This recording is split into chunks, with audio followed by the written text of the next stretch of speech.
guys, welcome back to our channel. இன்னைக்கு நம்ம எப்படி ஓரியோ கேக் பண்ணலாம்னா பார்க்க போறோம். என்ன திடீர்னு ஓரியோ கேக் சொல்றேன்னு பார்க்கறீங்களா? ஷார்ட்ஸ் பார்த்துட்டு இருந்தா ஒரே சாப்பாடு விஷயம். அதுவும் ஓரியோ கேக்குனே வந்துட்டு இருந்ததா? சரி நம்மளும் ட்ரை பண்ணலாமே அப்படின்ற ஒரு தாட் தான். சரி ஓகே, ஸ்டெப் பை ஸ்டெப் ஈஸியா ஓன் மெத்தட்ல எப்படி பண்ணலாம்னு பார்த்தறலாமா? Come on, let's jump. இது செய்கிறதுக்கு ஃபர்ஸ்ட் நம்ம 4 ஓரியோ பேக்கெட்ஸ் எடுத்துருக்கோம். பிரித்து எல்லாத்தையும் ஜாரில் போட்டுடலாம். ஃபர்ஸ்ட் ஸ்டெப்பாக நம்ம பிஸ்கெட்ஸ்லாம் ஒரு இடத்துலையும் க்ரீமெல்லாம் ஒரு இடத்துலையும் தனி பண்ணி வச்சாச்சு. இப்போ இதெல்லாம் தனித்தனியாக நொறுக்கி போட்டுக்கிட்டா நம்ம அரைக்கிறதுக்கு ஈஸியாக இருக்கும். ஸோ அதுக்கப்புறம் மிக்சியில் வச்சு நம்ம அரைச்சி நல்லா கிரைண்ட் பவுடர் மாதிரி எடுத்துக்கலாம். இப்போ நல்லா ஃபைன் பவுடராக நம்ம அரைச்சி எடுத்துக்காச்சு. இப்போ இதை நம்ம ஒரு கிண்ணத்தில் ட்ரான்ஸ்ஃபர் பண்ணிக்கலாம். இப்போ க்ரீமை நல்லா நம்ம மசிக்கிட்டு எல்லாத்தையோடையும் சேர்த்து போடுறதுக்காக நல்ல டெக்ஸ்டராக எடுத்துகிட்டு வந்துடலாம். இப்போ இந்த பவுடரில் கொஞ்சமாக பால் சேர்த்து மிக்ஸ் பண்ணிக்கலாம். கிராஜுவலாக பாலை ஆட் பண்ணி மிக்ஸ் பண்ணணும்.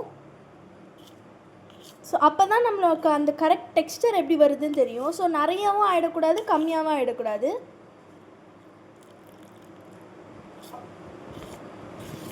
இது கூட நம்ம ஏற்கனவே கிண்டி வச்சுருந்த அந்த க்ரீமையும் வந்து சேர்த்துடலாம். எல்லாத்தையும் சேர்த்து நல்லா மிக்ஸ் பண்ணிக்கலாம். ஸோ வேணுன்னா நம்ம சுகர் கூட ஆட் பண்ணிக்கலாம். So it's up to you. Add பண்ண போகிற சுகர் வந்து பவுடராக ஆக்குறதுக்காக இப்போ நான் ஜாரில் எடுத்து எல்லாத்தையும் சேர்த்து அரைக்க போகிறேன்.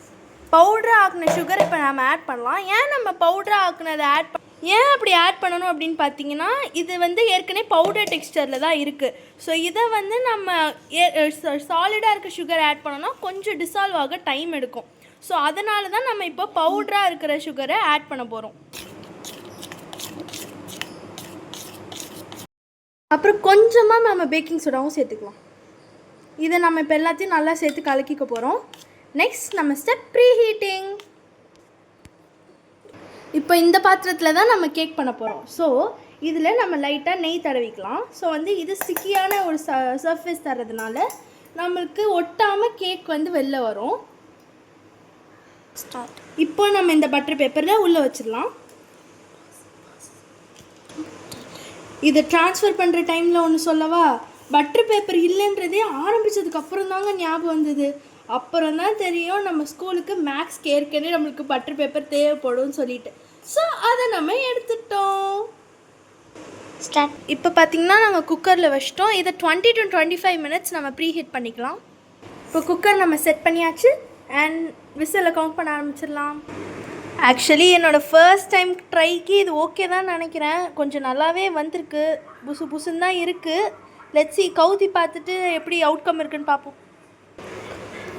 கிண்ணத்தை கவுத்திட்டேன் கைஸ். இப்போ எப்படி இருக்குன்னா தெரியல, பார்ப்போம். கடவுளை வேண்டிட்டு தான் கைஸ் திறக்கணும். வந்துரு.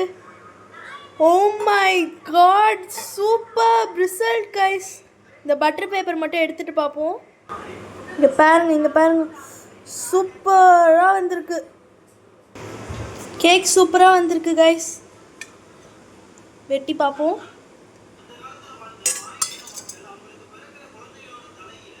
இங்கே பாருங்க, உள்ளே நல்லா பேக்டாக வந்திருக்கு. நீங்கள் மேலே என்ன டாப்பிங்ஸ் வேணால் போட்டுக்கலாம். நான் வந்து இது மேலே ஏற்கனவே சாக்லேட் டாப்பிங் போட்டு தான் இது பண்ணியிருக்கேன். ஸோ சூப்பராக வந்திருக்கு.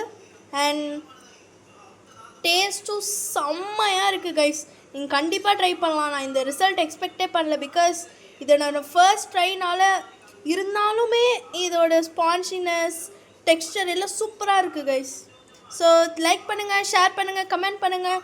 Definitely if you get the cake right ஒரு ப்ளூ ஹார்ட்டை கமெண்ட் பண்ணிடுங்க. Bye bye. Let's see in the next video.